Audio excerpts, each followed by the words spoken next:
Why, hello everyone, how are you doing this fine day? Hope you're enjoying your week. Welcome to another survival challenge, in particular, a Robocop survival challenge. They just made Robocop Rogue City free on PSN, and I have been playing it quite a bit. Yep, that's how this channel works. I play some stuff, I watch some stuff, I get interested in it, I make videos about it. Pretty simple process, actually. So the challenge in today's video will be simple. We got Robocop, a superhuman police officer, so we're gonna put him up against a bunch of superhuman criminals and see if they can get away from him, if he can catch them, what might happen if he comes into contact with these criminals, how will they interact with one another, and just sort of see how it goes down. This isn't going to be so much putting Robocop in their world or them in his world, more so I'm gonna put it in sort of different scenarios. Lopan's in this video. So for that one, I'll just have Robocop trying to take down Lopan's whole organization. Whereas when I put him against somebody like the Crow, it'll be more like a manhunt, where he has to track down and capture Eric. You know, just change it up for each one. Just whatever makes the conversation most interesting. But before we get started on that, I do have a bit of an announcement. So I've been planning for a really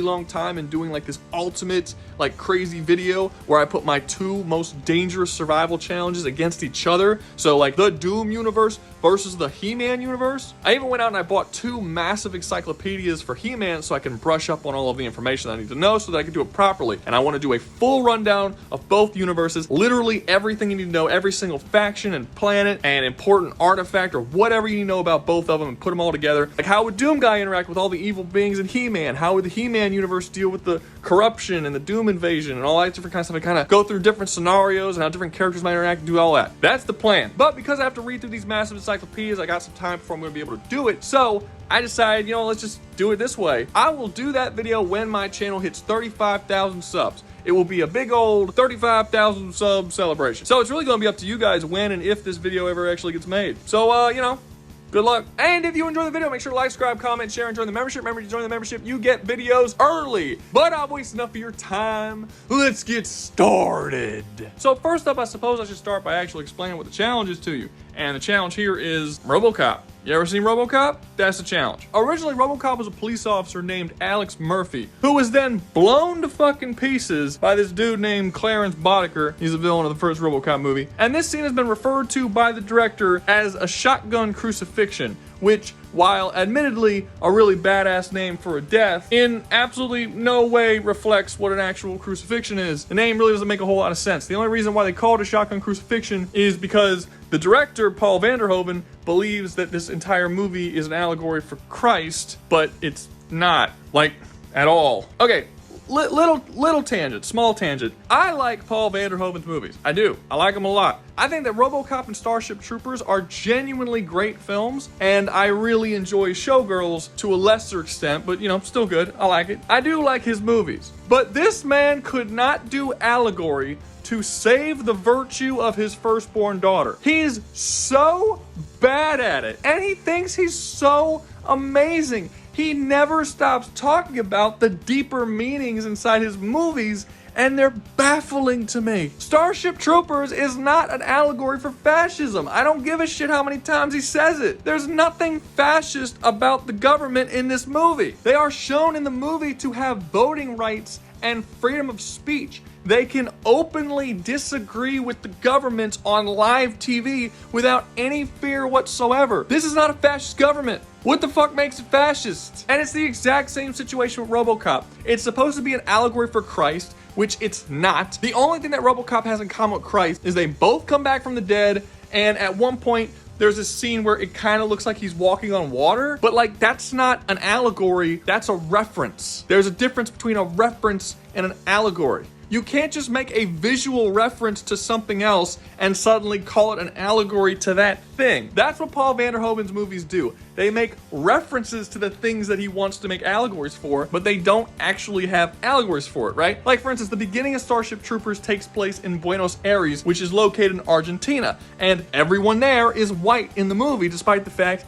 that they're supposed to be Hispanic. This is a reference to the idea that after World War II, all of the Nazis fled Germany and went to Argentina. So, you know, you get it? All of these people you're watching, they're all descendants of Nazis. But they don't fucking act like Nazis. They don't do anything Nazi-like. It's a completely free society. So you referencing the whole Nazi Argentina thing doesn't matter. It's not relevant. You can have Robocop walk on water in your movie, but if there's no contextual relevance between him doing that and when Christ did it, it's not a Christ Christ allegory. In fact, I would argue that there's another movie I'm going to talk about in this video that's a better Christ allegory than Robocop, and it wasn't even trying to be. The Crow makes a way better Christ allegory than Robocop does. They both die and come back to life. Cool. The Crow doesn't have a reference to walking on water. Fine, I guess. But do you know what the Crow does do? The whole movie, he goes around saving people's souls. At one point, he finds this drug addict whore mother, and he removes the heroin out of her veins, stops her from being a whore, and to go back and be a good mother to her daughter. He took a hopeless cop whose marriage fell apart, who's jaded not only about his life, but about crime as a whole and being a police officer,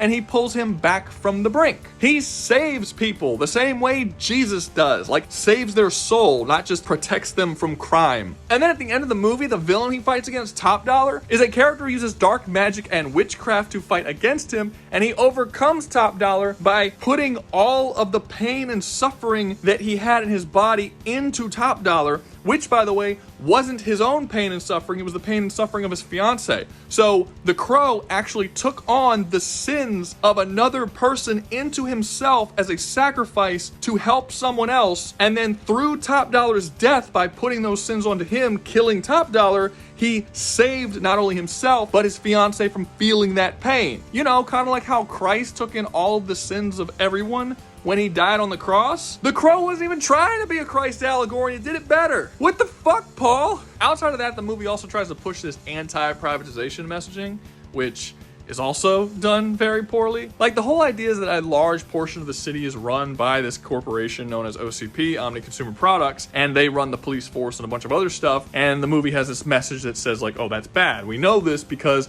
again, the director Paul Vanderhoven, who talks about how that's what the movie's about. It's about anti-privatization. The problem is that, again, it's done very, very poorly. Detroit is shown to be an absolute shithole where crime just runs rampant, but crime has always run rampant in Detroit. It is in real life. It is the highest crime city in the entirety of the United States. It is a shithole. It is a constant joke in American culture how much of a shithole it is, long before OCP was ever around. So OCP did not cause the crime wave that is happening in Detroit. It's always been there. They're just struggling to deal with it. But the non-privatized police force that existed before them was also struggling to deal with it. In fact, OCP is clearly going through great lengths to try and deal with it. That's why they created Robocop. Robocop wouldn't exist without OCP. And Robocop in the Robocop universe is the most effective thing that exists when it comes to fighting against crime. Now, you could say that in the movie OCP are the bad guys and they're very corrupt, but not really. The only corrupt person we see in the first film, because right now we're only talking about the first film, because that's the only one that Paul Vanderhoven made,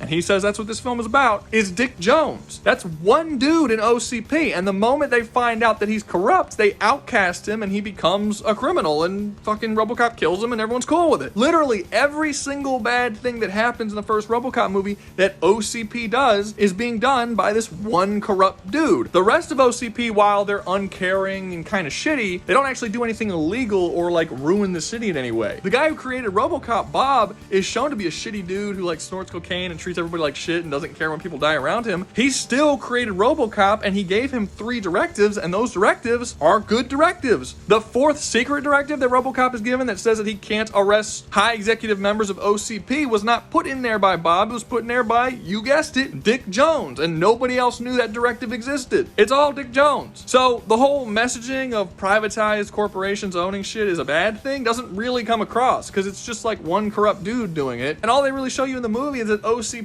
is slightly more effective than not OCP at dealing with crime. Now, later on in the series, while the movies aren't quite as good, they actually do the messaging a lot better. Like Robocop 2, and even as terrible as 3 is, the whole messaging of OCP being a shit show, as well as the game. The game does it really well. The game probably does it better than anyone else. But in that first movie that Paul Vanderhoven made, that he said that's what it was about, does it the worst. Like, it's not even in there, really. It's done absolutely terrible. I love his movies. Awful messaging. Terrible. So to actually get back to the point of the video, I feel like I just lost like 30% of people. Some people really don't like the tangents, and then other people come here specifically for the tangents. So whatever. I like the tangents. I'm gonna keep doing them. If you don't want to see them, that's what timestamps are for. Use them. I put them in there. They're there for a reason. So what exactly can Robocop do? What is the challenge that our criminals are gonna have to overcome when this motherfucker goes hunting them to bring their asses to justice? Well, Robocop is shockingly overpowered. In terms of strength, a lot of people like to look at Robocop and compare him him to Robo-Kane, who was the villain of Robocop 2, and base him off of him since they kind of match strength. Now, we know that in the movie, Robo-Kane is a little bit stronger than Robocop, but we do see Robo-Kane flip a tank, and that tank has been measured at about 8 tons. So the assumption here is that Robocop is strong enough to lift a little bit less than 8 tons. But I always found this one weird because Robocop has way more impressive feats. At one point, he was inside one of those crushers, you know, like it was a industrial grade fucking crusher, and he held it open when it was trying to crush him. And while he clearly struggled doing this, he did do it. So I think it's pretty safe to say that Robo-Kane's tank flipping feat is nowhere near his maximum strength, and saying that Robocop can lift tens of thousands of tons is a relatively safe assumption to make. In terms of speed, specifically reactions, at one point Lewis was about to be shot in the face and no one saw the bullet coming, and Robocop was able to detect the bullet coming and catch it in midair, like a foot away from Lewis's face. He just catches bullets. So, super fucking fast. This also applies to his shooting ability, able to pull out his gun and take out a whole room of people before any of them can even register that he pulled his gun out in the first place. But the most impressive thing that Robocop has in terms of physicals is by far his durability. In the video game Robocop Rogue City, which by the way has been declared as canon to the movie series, towards the end of the game, Robocop is fighting this big ass robot. This is actually kind of a cool reveal, but he's fighting this big ass robot. They're fighting on the top floor of the OCP building. During the fight, Robocop is tackled. He falls over 100 stories, smashing into the concrete ground, creating a massive crater. The robot that tackled him then lands on top of him. They smash through the floor into an underground parking garage. They then fight in that underground parking garage, destroying all of the pillars underneath the building holding it up, and the OCPD skyscraper collapses, falling on top of them both as Robocop walks out of the cloud perfectly fine. Now, do I think that the skyscraper actually fell on top of Robocop? No, absolutely not, but I do think it's funny that if a lot of scalers watch this scene, they will absolutely think so. It's made very clear in the game by the reactions of everybody who thinks he's in the building when it collapses, as well as the fact that the collapsing building actually kills the robot he's fighting against, even though the robot he's fighting against is a more powerful version of him, that Robocop would not have survived this building collapsing on him. However, he still survived that fall, and he had that robot fall on top of him, smashing him through the concrete without a strip. Point is, the dude's durable as hell. Most things within reason, things like guns and melee weapons and things like that, do not damage Robocop. He is literally a walking tank. Now, outside of his physicals, he does have some cool stuff. Like, there's an entire library of information inside of his head about deductive reasoning, how to interrogate people, certain rules and laws are all programmed into his brain. Like, for instance, it's shown at one point that he has the ability to disarm a bomb, and because that information is programmed inside of his database. So some of that stuff can also come in handy. He also has all sorts of different types of visions and scanners and things that can make his job a lot easier when it comes to locating people. Like, for instance, he has night vision. He can read people's heartbeat and pulse to tell when they're lying or when they're nervous, which helps him with things like interrogations or even questioning witnesses. When it comes to him investigating or tracking criminals, he has really advanced scanners that allow him to look at very, very little details, basically like the Batman scanner from Arkham, where he can look at things, scan them, and it tells him all sorts of different information on the spot of what he needs to know about that thing he's seeing. At one point in the game, he's tracking a cat because this woman lost her cat, and he's actually capable of looking at cat hairs that are on the ground and telling whether or not that cat hair comes from the cat that he's looking for, because he can scan it at a moment and scan like the DNA of the cat hairs and immediately know what kind of cat it is by just looking at those hairs. And he can do the same thing for criminals and stuff too. Last thing we gotta talk about before we get started are his weaknesses, which he has quite a few, and they're pretty devastating. The first one we're gonna talk about are his directives, which are absolutely a weakness. Mainly one of them. He has a directive that he can't break that basically forces him to uphold the law. That's one of his directives, something he must follow, which for obvious reasons are gonna hold him back. He's literally incapable of breaking the law. He can't become this wild sort of movie police officer that does whatever he wants. And there are certain cases where a cunning criminal could probably use this against him in order to get away or sort of stop him from doing what he needs to do. Now, to be fair, there are ways around these directives. Like, for instance, if he wants to break into private property but he doesn't have a warrant, his directive won't let him. Like, he physically can't enter that property. However, if another cop comes up and kicks open the door, breaking the law and entering. Robocop can then enter the house because that cop just broke the law by breaking and entering, giving him a reason to actually enter the house to arrest that person who is the other cop. But once he enters the house, he doesn't actually have to arrest the cop. He can choose to not arrest the cop and then just go about his business looking through the house because she gave him a reason to enter it in the first place. And this is shown a couple of times throughout the series where he basically has loopholes that he can kind of break the law, but not really. He more or less has to follow this. And there are also some times where the series just sort of forgets that he can't break the law. Like, for instance, if you look in the first movie, right? He's going up against Clarence Boddicker, and he is super pissed because he found out that Clarence Boddicker was the one that killed him. So he goes after Clarence Boddicker, he starts beating the shit out of him, starts throwing him through walls, messing them all up, and he's gonna kill this dude. And Clarence Boddicker is like, you can't kill me, you're a cop, you can't break the law. And he's trying to kill him, he's about to choke him to death, and then the little directive pops up and it stops him. He cannot kill Clarence Boddicker. He's like, all right, I'll bring him in. So he arrests him and he brings him in. Later in the movie, when Clarence gets back out of prison, he tries to kill Robocop and Robocop wins. Robocop kills all of his people and Clarence surrenders. He says, I give up, you know, come on, arrest me, whatever. And then Robocop says, I'm not arresting you anymore. I'm just gonna fucking kill you. He shouldn't be able to do this. The uphold the law directive should activate at that moment, not allowing him to kill Clarence as Clarence surrendered. But perhaps he got around it by Clarence attacking him first. But it does, in a very big way, just seem like the movie kind of forgot that he's not physically supposed to be allowed to do this. Like, they gave him the choice to break it when he really shouldn't have had the choice in that moment. Because literally a couple minutes later in the movie, he goes to arrest Dick Jones and can't because Directive 4 doesn't let him. So why did Directive 4 activate, but not the directive that says you have to uphold the law when he went to go kill Clarence Boddicker? I kind of want to go 50-50 on it, say that it's partially a plot hole, but also it may be able to be explained away through certain actions, like maybe because Clarence showed up with a bunch of people who had a bunch of guns shooting him, gave him reason to kill Clarence Boddicker, and the first time he went after Clarence, I don't remember if Clarence ever pulled a gun out and shot him.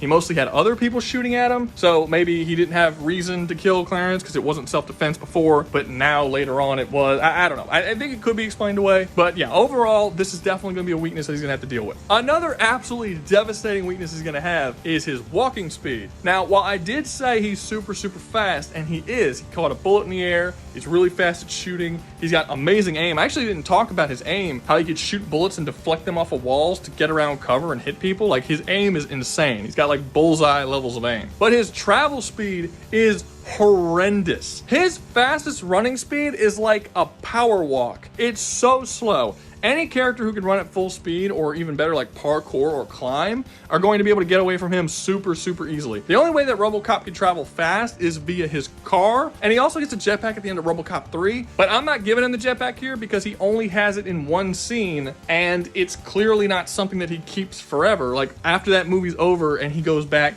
to just like doing his patrols and stuff, driving around the city and arresting people, what's he gonna hold that big fucking jetpack on his back? Like, he won't even be able to get in his car. That's clearly not a permanent upgrade. It's just a jetpack that he got for that one scene. It's not a part of his usual repertoire. So yeah, for the purposes of this video, he's not getting that. He's just gonna have his normal walking speed and his car. And that's it. Let's see how he does. First up on the chopping block, we have Marv from Sin City. This is not going to be a long one at all. So I actually really like Marv, and I find him to be a very interesting character. If I was going to describe exactly who he is for a person who hasn't actually seen the Sin City films or read the comics, I think Dwight kind of says it best. Most people think Marv is crazy.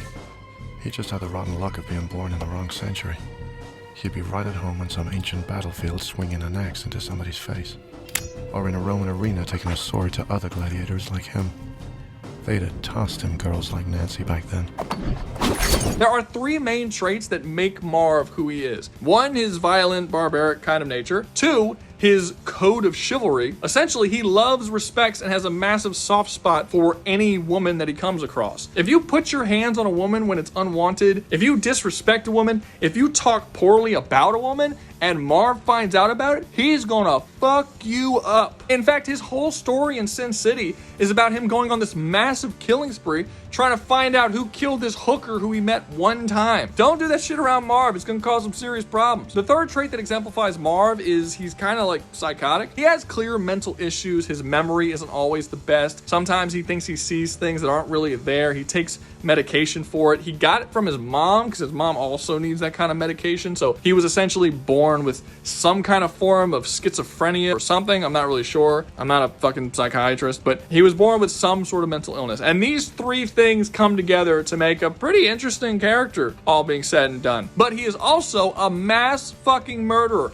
It does not take a lot for him to kill you. If you start shit with him, he'll kill you. If you disrespect women, he'll kill you. Like I said, doesn't take a whole lot. And he also doesn't have any real respect for the law. Like at one point, he's actually about to get arrested by the police, and he attacks the police, like a whole SWAT team. He attacks them all, takes them all on with his bare hands, beats the living shit out of all of them. He has no issues with killing them at all. And honestly, you can't really feel bad for him not doing that because all the police officers in Sin City are corrupt as fuck, or at least the vast majority of police officers in Sin City are corrupt as fuck, which has made Marv just have a general hatred for police officers, the law, politicians, basically anyone who works for the government in any capacity. He just doesn't fucking like them. So how exactly would it go if Robocop found a dead body, was like, let's investigate who killed this person. Oh, we found a little bit of evidence. Let's track down this dude. We're gonna go track down Marv. How's that gonna go? It's gonna go super smoothly for Robocop. Here's the thing. Marv isn't the brightest dude. When he kills people, he just kind of leaves them there. He doesn't even really bother to hide the evidence or make it so that people can't track him because crime in Sin City is insane and police officers don't do a whole lot to stop it. So you can basically kill whoever you want and get away with it. If Robocop finds a body that was killed by Marv, it ain't gonna take him all that long to track down Marv and find the killer and then go and arrest him. And if he goes and tries to arrest him, Marv is going to have two simultaneous thought processes. One, police officers trying to arrest me, gotta kill that motherfucker. And two, there's a big fucking cyborg in front of me. I want to fight that thing because it might be the only thing in this city that can actually give me a decent fist fight. And as for how that fist fight's going to go for Marv, very, very poorly. Marv is really strong. Like, he's on this list because he definitely has some form of superhuman strength. I mean, he just Kool-Aid Mans his way through solid brick walls.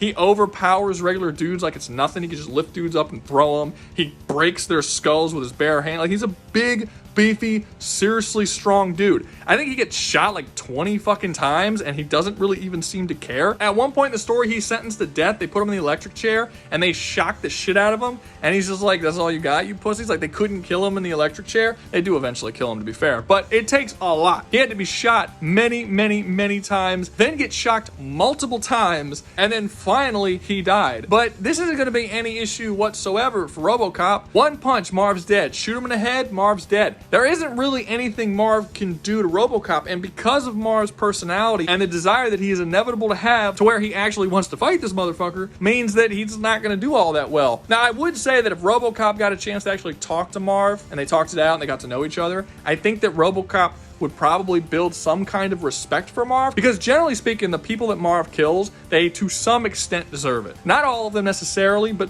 the vast majority of them are really, really bad people. Marv's not really a bad guy. He's just a violent guy. So I think if they talked it out, Robocop would actually come to respect Marv, but he would still absolutely arrest Marv because Marv is still a mass murderer. He wouldn't respect him to such a degree that he's just not going to arrest him. And even though the people that Marv kills usually do deserve it, you really can't justify just the sheer number of not giving a fuck about the law and violence and the crimes that Marv has committed. So yeah, Robocop's definitely going to go after him. He's going to find him very quickly, and Marv isn't even really going to try to escape. And when he tries to fight, Robocop's going to fucking beat his ass, and he's going to either arrest him or kill him. Those are the only two possibilities. And honestly, I think Robocop is capable of doing either or, since he's physically strong enough to restrain Marv. But honestly, I seriously doubt Marv is going to allow himself to be taken alive, so Robocop's probably just going to have to kill him. And Robocop is very, very quick to killing people as well. Like, if you try to attack Robocop, he has no issues pulling out a gun and blowing your fucking head off. I don't think anywhere in the entire series of Robocop does someone attack him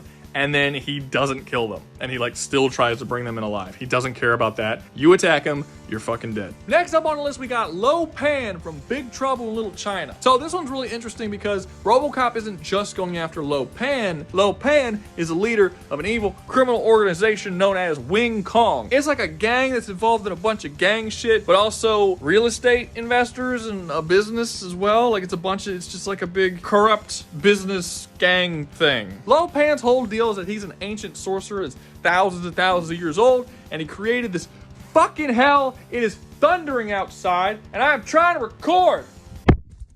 Fuck you, nature. So Lo Pan is an ancient evil sorcerer who started the Wing Kong and did a bunch of fuck shit, and he eventually got himself killed Sort of. Because he's a sorcerer, he didn't stay dead and he became like a ghost sorcerer. So like a ghost wizard, I guess, is kind of what he is. So now he's a ghost sorcerer that's in charge of a secret underground criminal business organization. And right under him is 3 dudes known as the 3 Storms, or just the Storms, depending on who you ask. And there are 3 Chinese dudes that have power over storms. They say they have power over storms. Really, they like shoot lightning and control the wind. And that's about it. They have lightning and wind powers. So basically the whole deal is, can Robocop go and arrest and or kill Lo Pan, who is a ghost sorcerer who has 3 half avatars under him, and then an army of like ninja dudes, kind of like the Foot Clan under them, and you know, it's like a whole secret society thing. Can he deal with that? Well, I don't know. Let's go over Lo Pan's powers and figure it the fuck out, you impatient son of a bitch. So I'm not gonna lie, at first glance it seems like Robocop can't do shit here because, well, he's going up against a ghost wizard? Seems pretty self-explanatory that a cyborg can't beat a ghost wizard. For one, you can't fucking touch Lo Pan. He's a ghost. He doesn't have a physical body. A very large part of the story is about Lo Pan having to get his body back because he doesn't fucking have one. He can't interact with anything and nothing can interact with him. Or at least he can't interact with them physically. He still has crazy fucking sorcerer wizard powers. And in terms of the wizard powers that he has, we see him firing fireballs and lightning, and he summons demons to fight for him, and he causes illusions and mind controls people, and it's all the basic sorcery stuff that you see in every sorcerer movie, game thing ever. He just has a wide variety of different crazy powers. So you'd think by that description that Robocop can't deal with them, because bullets don't work on ghosts. So let's get started on whether or not Robocop can actually find this motherfucker, because it is a secret underground society that has been able to stay secret for thousands of years and nobody knows anything about it, right? No. It's stated to be a secret underground society, but they're like the worst secret underground society ever because everybody fucking knows about it. In Big Trouble in Little China, the only character that doesn't seem to know who they are is Jack Burton, and he's set up to be a fucking idiot. When he goes to Little China, literally every single person there knows everything you need to know about Wing Kong. Like, even people who aren't in the know and aren't Chinese know about it. There's like this white chick who's a reporter who's been investigating and looking into Wing Kong, and she's well aware that Wing Kong exists. Every single Chinese character in the entire movie is aware that Wing Kong exists. If it is a secret, I'll say this: it's the worst fucking kept secret ever. It's awful. In the entire movie, there's literally 2 characters that don't know about it. Jack Burton, the main character, and some like white dude that the old dude is talking about at the beginning of the movie when the movie starts. He's like telling some guy the story of what happened, and it's just some like ignorant white dude sitting behind a desk who's like not even a part of the main story. Other than him, every other character knows about it. I feel like you can't go to Little China and not know about it. Jack's there for like 5 minutes, and the fucking Wing Kong just come out and get into a massive fist fight with some other group of Chinese secret society ninja people, and it's in broad daylight in the middle of the street. How the fuck can you not know? Point is, I don't think Robocop's gonna have any issues finding these motherfuckers. He could literally go anywhere in Little China and be like, hey, you guys heard of Wing Kong? And people are gonna start acting weird in a way that it's very clear they all know. Like, it's just a matter of time before they find them. I mean, if he walks around the area for any amount of time, he'll start seeing fucking kung fu fights happen in the middle of the street. So yeah, he'll find them. But in order to overcome them, he's gonna have to be able to take on an army of ninjas, as well as the 3 Storms, as well as Lo Pan himself. So let's go through it. Can you take on an army of ninjas? Yeah, they're fucking regular people. They got like swords and bats and chains and all different kinds of stuff. It's a gang of kind of relatively well-trained-ish ninjas. It's like fighting the Foot Clan. Can Robocop beat the Foot Clan? Yeah, probably. He's gonna beat Wing Kong. They're not all that special. The Storms is where it's gonna get a little more difficult. They're shown to be bulletproof, which, you know, that's pretty good. It's good. If you're bulletproof, it's good. Also, the fact that they can use wind to fly and shoot lightning at people. Now, you'd think this would be super, super effective, but actually, no. Like I said, Robocop Rogue City is actually canon. And in that game, you actually do have an ability where when people shock you or when you take in electrical currents, it actually heals you and repairs your systems. You don't only have a massive resistance to electricity, but it actually helps you. Now, in the movies, I don't think it's ever shown that electricity actually like repairs your systems, but he is shown being hit by electricity in the movies, and it really doesn't do all that much. Like, he's shown to have a massive, massive resistance to it. And considering that there are human characters in Big Trouble in Little China, who get hit by this electricity and survive, that tells me that this isn't really a whole lot of voltage, or at least it isn't consistently a lot of voltage to the point that it can instantly kill people. So even if the whole Robocop can absorb electricity and like repair itself thing is just a game mechanic and not an actual canon thing it can do, which I'm leaning towards it not being a thing he can actually do and just being a game mechanic, because that just sounds like some supernatural shit. I would still say the lightning powers that the three storms have are not going to be particularly effective against Robocop. As for them being bulletproof, this is also another thing that you think would be super, super good against Robocop, because Robocop uses bullets. I actually don't think it would be. Robocop's gun, the Auto 9, is significantly stronger than the guns that are used in Big Trouble in Little China, and he's shown using them in the movie and in the games to fire through armored targets. Auto 9 is actually a highly modifiable gun, and he's capable of altering it to fire armor-piercing rounds, to fire automatic. He can fire split ammunition out of it, which is basically like a shotgun round where it splits into pieces and just goes boom, it's like a small buckshot, I suppose. He can even have an auto split round. So the odds that his guns will do absolutely no damage to the storms, I would say, is a little bit unlikely. But even if it wasn't, Robocop can just like manhandle them. He's way stronger, and arguably he would punch a lot harder than his guns fire. So if he got his hands on them, which would not be difficult because these dudes are martial artists who love fucking martial arts fighting people. In fact, there's long sections of the movie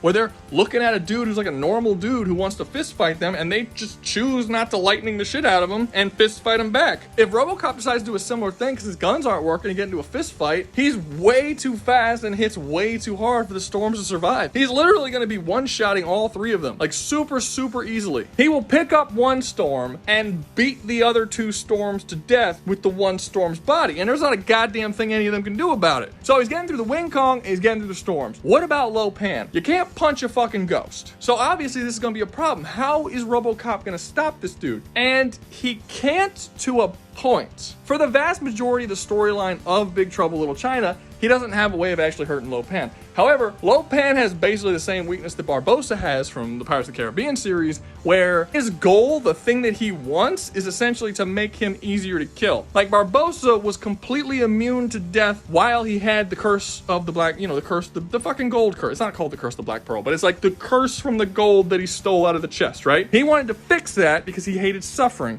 Once he fixed it, he made it possible for people to kill him because he lost his immortality. Same thing with Lo Pan. Lo Pan cannot be touched by Robocop as long as he's a ghost. But his whole plan throughout the entire course of the movie is to marry a green-eyed woman, and that's supposed to break his curse. Once he marries a green-eyed woman, he stops being a ghost, he gets his physical body back. Cool. Once he gets his physical body back, Robocop can just shoot him in the fucking head and he's dead. Like, it's literally that simple. Jack Burton kills him by throwing a knife in his forehead. Like, it's super, super easy to kill Lo Pan once he's mortal again. So all Robocop really has to do is just wait for Lo Pan to succeed in his marriage, or even if he doesn't wait, even if he's trying to stop Lo Pan and just can't stop him because he's a fucking ghost, can't touch him, eventually, if he can't stop him, Lo Pan will eventually complete his goal and marry the green-eyed woman anyway, and then Robocop just kills him then. Lo Pan would have to kill Robocop before he completes his goal and marries the green-eyed woman. And normally I would say, well, then he would just do that. But he doesn't do that when he's going up against Jack and them. Like, he doesn't make sure to kill Jack Burton and all of the people who are going up against him before he marries the green-eyed girl. He takes the green-eyed girl and gets married immediately, allowing Jack Burton. Like, if you had a whole group of dudes coming after to kill you, wouldn't you deal with them before you married the bitch and got rid of your ghost powers? Like, I feel like you would. But Lo Pan is shown throughout the movie to be very impatient and, like, just sick of being a ghost and not being able to interact with shit. Like, he really wants to get rid of it. So I don't really think that's going to change here. And honestly, I don't think Lo Pan is actually capable of killing Robocop, whether he's a human or a ghost or not. None of his abilities are really strong enough to do all that much damage. He can summon demons and do things like that, and that's cool, but they're not shown to be strong enough or powerful enough to take on Robocop. I mean, they couldn't even take on Jack Burton. He's just like a dude, and not a particularly smart dude at that. So yeah, I think Robocop would win. I think he would find Lo Pan, he would kill the storm, and he would kill Lo Pan or possibly arrest him. Probably kill him because, he's a fucking sorcerer. You don't usually put sorcerers in cells. I just don't really see that working. And, bonus, this is pretty cool. In a comic book that came out after the movie, that's a sequel to Big Trouble in Little China, you end up finding out that the reason why Lopan can summon those demons is because they're bound to him. Like, he basically signed contracts with demons and bound their soul to his. When Jack Burton kills Lopan, their contracts shift over to Jack Burton, so Jack Burton has demon summoning powers in the comic. And this is how it's explained that their soul bind basically transfers over to the person who killed the previous owner. So if Robocop kills Lopan, he gets fucking demon summoning powers. Didn't think that was gonna happen, but that's pretty cool. Next up on the list, we have Eric Draven from The Crow, the movies, not the comics, because the movie's better. I made a whole video about this. I don't hate the comic. I just don't think it's as good as the movie. I don't think Eric is as good of a character in the comic as he is in the movie. I'm going with the movies. Me going over the plot of The Crow is going to feel a little bit like deja vu because it's a very similar story to that of Robocop's. There are two dudes who were murdered and wronged and then come back to get vengeance on the thing that happened to them. The only thing really different about them is that they do it in very, very different ways. Robocop comes back as a cyborg police officer and tries to take them down using the law. Whereas the Crow becomes a vigilante and just goes on a fucking free-for-all murder spree across the city with all of the cops trying to chase him down. So you basically have Robocop hunting like a dark version of himself, kind of. And I thought that would be kind of cool. So how's it gonna go for Robocop? Will he be able to hunt down Eric Draven and bring his ass to justice? Well, I would say as far as tracking him down goes, yeah, Eric's not particularly subtle. He also doesn't even really try to hide all that much. He outright tells multiple characters that he runs into who he is. Even people that he doesn't know anything about. The black cop in the Crow movie, who he just keeps giving hints throughout the movie that he's Eric, and kind of like tells him he's Eric Draven, this dead dude. He doesn't know that guy. All he knows about him up to that point is that he's a cop that's like kind of nice and worked on his case after he dies. He doesn't know anything else about this dude. He doesn't find out that the cop sat up with his fiance when she was in the hospital after being murder raped for hours on end, being like, he doesn't know any of that stuff yet. He's just the cop that worked his case. And he just like spills all the beans to him. And then Eric makes his base of operations, the place where he goes to hang out when he's not doing all his murdering, the apartment that he lived in when he was alive. If Robocop was in this universe and all these dudes start dropping fucking dead, and again, Eric is not particularly subtle with the killings. He gets into fucking fist fights. He leaves his DNA fucking everywhere. He murders them in atrociously brutal ways and just leaves, lets people see his face. Doesn't matter. I don't really think it's that hard to come to the conclusion that Robocop's gonna fucking find him. Again, he's gonna see his DNA everywhere. And since Eric already fucking died, they're gonna have all of his records and shit in the computer. Robocop is gonna pick up Eric's DNA on the first crime scene he goes to, and it's going to immediately match a fucking dead guy. And while that might confuse the shit out of Robocop, when he goes to the last known location of the dead guy, or the place the dead guy lived, he's gonna find the Crow's base of operations. The only reason why the Crow gets away with it for so long in his own movie is because DNA didn't fucking exist when this movie came out, and nobody's gonna believe that a dead dude came back to life. But he would not be hard to find, even if he didn't scan the DNA, and he didn't go to the house and all that kind of stuff. After the first, 2 guys in the same gang drop dead, Robocop just has to watch the other 2 guys, like just sit around them and wait for the Crow to show up. And when the Crow shows up, he's like, there he is. And boom, they fucking met. I actually don't know why none of the cops do that in the movie. Like, it's said in the movie that the cops that are on the case are aware that the guys who are dropping dead are all a part of the same gang. But they never sit outside and watch the other members of the gang to see if they end up dropping dead too. Like, why don't they do that? You could say it's because they just don't care, but they clearly do care. They're getting super mad at the black cop for not taking it seriously, which means the cop in charge of the case is taking it seriously. So why is he fucking staking out the other gang members just in case the dude shows up to kill them? This is bad police work, guys. Robocop will be able to find this dude. And when he does find this dude, well, he won't be able to kill him, because you can't kill the Crow. Like, that's the Crow's one power. You can shoot him, you can stab him, you can do whatever. He's not gonna die, which admittedly would be pretty weird to Robocop. But the Crow can't actually fight against Robocop. Like, he's not physically strong enough or fast enough to fight him. His weapons won't do any damage. And since Robocop can't really kill him without getting his hands on him, and that's gonna be unlikely because, you know, the Crow can just run away. And if he decides to run away, Robocop's bullets can't put him down. So, like, Robocop's not really gonna be able to catch him. But honestly, I'm not 100% sure he's really gonna want to. While yes, Eric is going around murdering people. His story is very similar to Robocop. You know, Alex Murphy, the guy who was brutally murdered and spent his whole movie going after the dudes who killed him. I kind of feel like he would feel some sort of connection to the Crow and not really want to catch him. Because while it's true that Robocop does have to uphold the law, like I said, there are limitations to those directives, and he has been shown deciding not to arrest people who do break the law because, you know, he feels for them or whatever. That happens throughout the series. So I would say it's actually more likely that as Eric Draven starts taking out all these dudes and Robocop finds out more and more about Eric's story and what these guys did to him and his fiance, Robocop would probably put more pressure on the gang members going after them and try to bring them to justice rather than trying to stop Eric from murdering all of them. So honestly, instead of turning into a fight, it'll probably be like the Crow and Robocop both chasing to see which one can get the most gang members, kinda. Because I mean, Robocop doesn't have any issues with blowing these gang members away. They fucking murder rape people. Why would Robocop give a shit if they die? Yeah, to be honest with you, this is probably gonna be more than likely a team up. And then once all the gang members is dead, I think you could probably argue at that point that Robocop would probably want to take him in. Like, he kills a lot of people in that movie. People don't really realize how many people he kills. At one point, he kills like a whole room of dudes. There's like easily 15, 20 people in that one room. However, by that point, it's too late. Because after Eric kills all the people he needs to kill, he's just gonna go back to the afterlife. That's what happens in the movie. So even if Robocop does follow him around and help him take out all the people that wronged him with the idea that he's going to arrest him when it's all over, he's just gonna fucking disappear and go back home. And it's just like, okay, well, that was over. So is Eric Draven gonna survive Robocop? Yeah, probably. I mean, look, okay, if we're gonna look at it in a different way where they don't team up and like he does try to actually stop him, which I still think is a little against his character, is he capable of doing it? Of course. He can easily one-shot the fucking Crow if he ever figures out the Crow is the weakness, you know? If he's like, this dude won't die. Oh, there's this weird Crow that's like following him around all the time, and he's called the Crow. Okay, let's just try shooting the Crow. Boom, he shoots the Crow. Boom, he shoots Eric. Eric's dead. Easy peasy, right? You can also argue that he could probably put him under arrest and put him in jail at some point, maybe, possible, if Eric decides to fight him and not like run away. I'd say that that's a possibility. But overall, I think those are the least likely scenarios, and the most likely scenario is like a temporary team up with the idea of Eric going to jail afterwards, only to like be like, ha bitch, I'm gone, and then Robocop just be like, oh well shit, okay, can't arrest a dead dude. Last up, but certainly not least, we have Freddy Krueger from the Nightmare on Elm Street series. I was originally gonna do Uber Jason because I just like the idea of like a cyborg versus like a robot zombie. It's just, I don't know, it seemed cool. But I did think it broke sort of the like premise of the video because Uber Jason's not a criminal. Like, can you even be a criminal if you're a fucking robot zombie? I don't think so. But Freddy Krueger actually was a child rapist. He was arrested and put on trial, and I mean, he got off, and then he got burnt alive in a building by a bunch of those kids' parents. So, you know, not technically proven to be a criminal, but super, super duper a criminal either way. And honestly, when you really think about it, Freddy Krueger is a more interesting matchup than Jason anyway, for reasons that we're about to go into. So I don't have to explain Freddy Krueger, right? He's a fucking dude, he's a dream demon, he can go inside of your dreams and fucking kill you.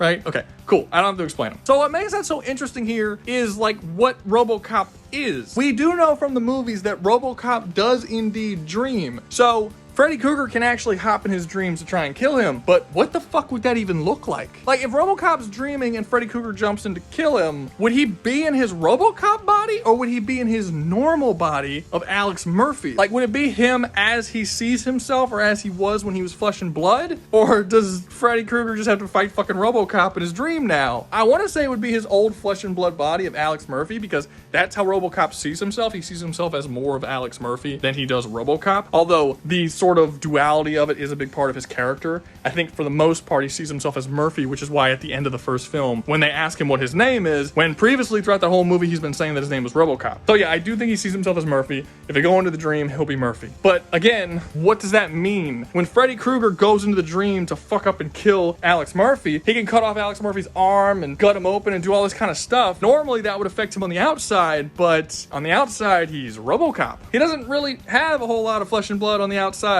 What is cutting his abdomen in the dream gonna do to his robot body in reality? Probably nothing. In fact, Robocop doesn't have a nervous system and can't feel things. So anything that Freddy Krueger decides to do to Alex Murphy won't actually hurt him at all. In fact, Freddy Krueger might start getting terrified of this motherfucker because you have a dude who looks like a man, like looks like a normal person, but who's gonna have the mind of a robot who's, for the most part, incapable of fear or pain, that he's just gonna be sliced up doing all kinds of horrifying shit to, and Robocop's just not gonna care.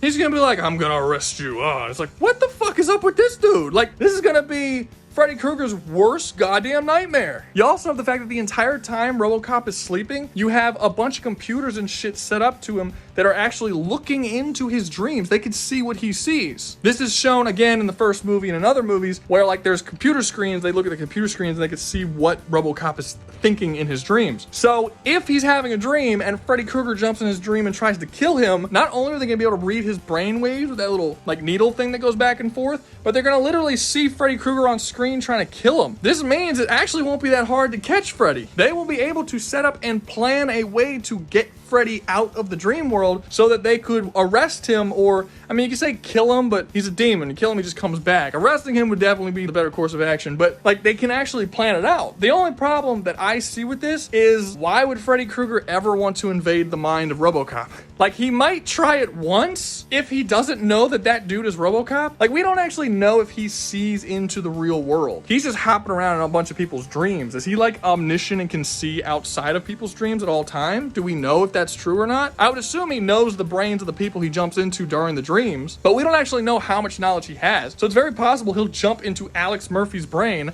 not knowing that that's Robocop, and just being confused as fuck as to why he's acting this way and why none of his attacks are working, because he doesn't know he's a goddamn cyborg out in the real world. Either way, it doesn't really matter. If he knows he's a cyborg out in the real world, he's not gonna jump into his brain to try and fuck with him. And if he doesn't know, after the first time he tries to jump into Alex's dream, and the dude is just like not being affected by any of his horror tactics, he's gonna never want to jump in this dude's dream again. He's like, nope, I'm good with that. And then Robocop is basically going to have to catch Freddy Krueger using the dreams of other people who Freddy Krueger actually does want to get, which is gonna make it far more difficult. Like, what do? Get a bunch of kids who are having nightmares to come into the police station, get hooked up to machines so that Robocop can watch the dreams on screen to try and figure out where Freddy is, when, and then try to like pull him out using the kids? Maybe? Possibly, but I'm not really sure. Maybe OCP can like set up a sort of Dream Warriors type thing. Like in Nightmare on Elm Street Dream Warriors, where you had all these kids who were specifically training to fight Freddy Krueger in their nightmares. Like OCP can start their own pseudo X-Men team of their own Dream Warriors to pull them out. And then once they actually do pull them out, then he's got to deal with fucking Robocop. And that's going to be like a big issue. The possibilities here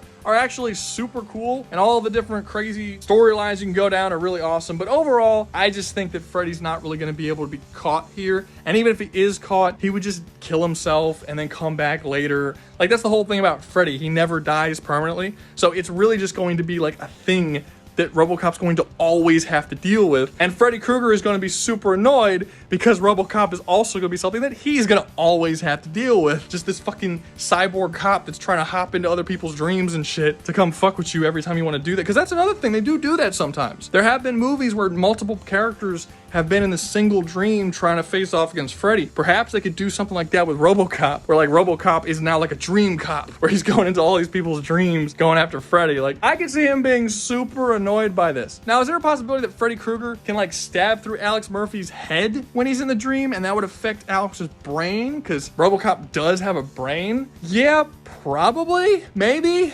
But I'm not seeing that being super likely. Again, Freddy is powered by your fear of him, and Robocop hasn't really shown any evidence that he's even capable of fear. He has a human brain to an extent. It's partially human, but also a lot of it is technological. That's how he has like knowledge of how to disarm bombs and shit. That's all added in with technology. And again, a lot of emotions we don't really see him feel the same way a human would feel. So I don't think it's entirely human or enough human for that to really matter. Also, I don't necessarily think Freddy Krueger's gonna know that would even work. Like, after slicing this dude in half and into little pieces and shit, and cutting his arms off and all kind of stuff, and realizing that it's not working, and honestly seeing that Alex is going to be fighting back the entire time, and probably fighting back pretty well, considering he's not gonna be afraid of him, because he doesn't feel pain and shit, I don't know if he'll even, like, figure that out. So yeah, I just think this is gonna be like a forever battle thing, where Robocop's gonna always keep trying to catch Freddy, but he can't, like, catch or kill him, and Freddy is gonna have this constant fucking worst thing he could possibly have in the dreams that have to deal with every time he tries to go into a dream, and it's just being like a constant thing. And then eventually OCP is just gonna have to like build their own Dream Warriors team to like fucking take